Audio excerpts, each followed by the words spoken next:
Welcome sa Dries TV. Kung interesado ka sa ganitong news, huwag kalimutang isubscribe ang ating YouTube channel. Maraming salamat! Welcome back again sa ating YouTube channel mga kakimpaw, and sa update natin ito ang pag-uusapan natin ay tungkol sa mga importanteng kaganapan kina Kim and syempre kay Paula Abilino. Pero bago po ang lahat, maraming salamat sa inyong patuloy na pagsuporta at pagsubaybay sa mga daily update natin. Kaya naman bilang pasasalamat, narito po ang isang napili kong komento patungkol ito sa naging previous update. Mula ito kay Ginang Corazon Serrano. Sabi niya, wala namang sinabing pangit si Kim. Totoo yung sinabi niya. Meron tayong kalayaan na makapagsalita ng tama sa kapwa natin. Yung makitid ang isip, puro maritas lang yung mga bashers. Walang isip yan. Isip lang gam. Bahala si Lord sa mga bad bashers. Kim, relax ka. Huwag mo silang bigyan ng pansin. God bless. Maraming salamat po sa inyong komento, Ginang Corazon Serrano. So yes, tama po kayo dyan. Hindi po yan pag-aaksayahan ng panahon ni Chinita Princess mga kakimpaw. Pagkos ay mas inuuna po ni Kim Chu yung mga kapaki-pakinabang po na mga gawain kumpara po sa mga pamabatikos ng mga netizens sa kanyang naging statement kaninang umaga. Alam natin na sa loob po ng 20 years talaga namang alam na po ni Chinita Princess yung mga pwedeng mangyari sa kanya every time na magpo-post po siya ng tungkol sa politics. Kasi alam naman natin mga kakimpaw, di ba, na iba-iba po ang ating mga paniniwala. Iba-iba po ang ating mga paninindigan. Kaya sana po ay respeto na lang yon ng bawat isa nang sa ganun ay hindi na po magkagulo. Basta sa huli, isipin natin na tayo mga Pilipino, di ba, tayo din lang din po ang magtutulungan dito. At oo nga po pala mga kakimpaw, sana po ipag-pray at isama natin sa ating mga dasal na sana po ay malutas na itong mga nangyayari po sa ating bansa. And also sana mahuli na din po mga kakimpaw itong mga tiwali po na gobyerno na ninanakaw ang pera ng taong bayan. Ilaki po ninyo yan mga kakimpaw sa inyong mga dalangin. Dahil seryosong usapin po ito na pinagdudusahan po ng ating mga kababayan. So maraming salamat po sa inyong komento, Ginang Corazon Serrano. God bless po sa inyo and mabuhay kayo. So eto na nga pag-usapan na natin ang mga balita po na nakalap natin sa update na to. At unahin na nga nating pag-usapan ang magaganap bukas. Araw po yan ng Sabado. So si Ray Pumaloy po, guest niya po si Poca Rafael, yung naging host po sa Kim Pao Love World Tour, 'di ba? Kilala niyo naman po si Poca Rafael, yung host na gustong-gusto po natin, 'di ba? Dahil napakakulit niya po mag-host and also gustong-gusto natin siya dahil alam niya po ang gusto ng mga fans. Sabi nga po ni Ray Pumaloy, here's the Poca Rafael.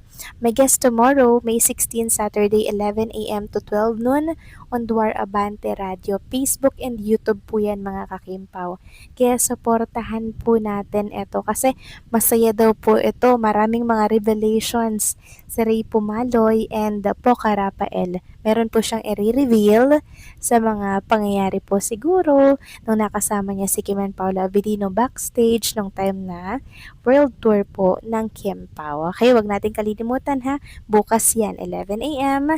to 12 noon. Samantalang next topic naman, pag-usapan naman natin mga kakimpaw ang tungkol po dito sa kaganapan sa Pure Gold event ni Chinita Princess kanina. Sobrang dami daw po talagang tao at meron pong mga Kimpaw fans na nagpunta doon na nagpapatunay na talaga namang dinagsapo si Chinita Princess. Katunayan po niyan, hindi natin mabilang kasi siguro mga 100 ito mga kakimpaw. Ang dami talagang nagsigawan ng lumabas po si Chinita Princess mula po sa backstage, and ang dami din pong nagulat kasi sobrang ganda raw po ni Chinita Princess na para bang buhay na Barbie. Sabi nga dito, so beautiful Kim Chu. Tapos may nag-reply po na ganito, super Tapos, sabi dito, thanks po. Madaming tao, no? Yes, madami. Nakaka-proud si Kimmy. So, grabe lang mga kakimpaw, 'di ba? Sa kabila po ng mga pambabatikos kay Chinita Princess na inaabot ngayon sa mundo ng social media, napagsasabay niya po talaga yon sa kanyang trabaho. Kung bagay hindi niya po yun siniseryoso or sinasantabi niya muna mga kakimpaw, yun sa kanyang trabaho. So, ganyan po si Kim Chu. Sabi nga nila unbother queen na si Chinita Princess. Samantalang next topic naman, pag-usapan naman natin ang tungkol dito sa naging post ni Kim Chun na video sa kanyang Instagram account na kung saan kasama niya nga po doon, 'di ba?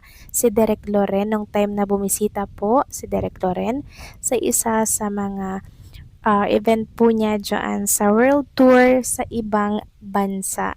So may video po si Kim Chu na pinost, kasama niya po si Paula Avellino. Tapos inop niya po mga Kimpaw yung sound ng naturang video. May sinabi kasi doon si Derek Loren na ayaw po syempreng marinig ni Chinita Princess ng publiko. Kaya po inop niya po yung sound na yon. Pero naliprid naman po ito mga kakimpaw ng ilang mga fans. Grabe mga kakimpaw, no? Kahit na naka-off, naliprid pa rin nila. Base po yan sa buka ng bibig or labi ni Derek Loren. Sabi nga po ng isang fan sa X, pakiliprid yung sinabi ni Derek Loren. Tapos may nag-comment na completing family. Medyo nag-aalangan siya dyan, completing family. Tapos may nag-reply na yun pa, sabi Derek, sabi kasi ni Kimi, huy. So, ako mga kakimpaw, binalikan ko po yung video na yon at ang naliprid ko po, parang nabasa ko sa buka ng bibig niya, parang couple na mga kakimpaw. Ganyan, maaring mali ako, maaring tama naman itong sinasabi ng ibang mga netizen, pero hindi ko rin sure mga kakimpaw Ilang beses ko rin po kasi yung ibinalik ng ibinalik. Parang sabi po sa buka ng bibig, couple na. Tapos, sabi ni Kim, huy, ganyan mga kakimpaw. Tapos, kaya pala, no? Kaya pala niya yun, inadjust ng sound dahil medyo komplikado yung ibinitawang salita doon ni Derek Loren. Kasi kung wala, di ba, bakit niya yun i-oop yung sound doon, di ba, mga kakimpaw? At dahil nga dyan mga kakimpaw, marami po ang nagsasabi na posibleng marami talagang alam nitong si Derek Loren pagdating po sa relationship na meron si Kim and syempre si Paula Avellino. Possible, no? Possible na marami talagang alam ni Derek Loren kasi syempre tatay-tatayan kaya yan ni Chinita Princess dito po sa showbiz industry. Ibig sabihin, talagang isinashare po ni Kim Chu yung kanyang, alam niyo na, yung mga secret po niya, 'di ba, nung time po na may pinagdaan ng problema si Kim Chu. Talagang pumunta po si Derek Loren sa Cebu para po ipamper, para po syempre pag-aanin ang loob ni Kim Chu.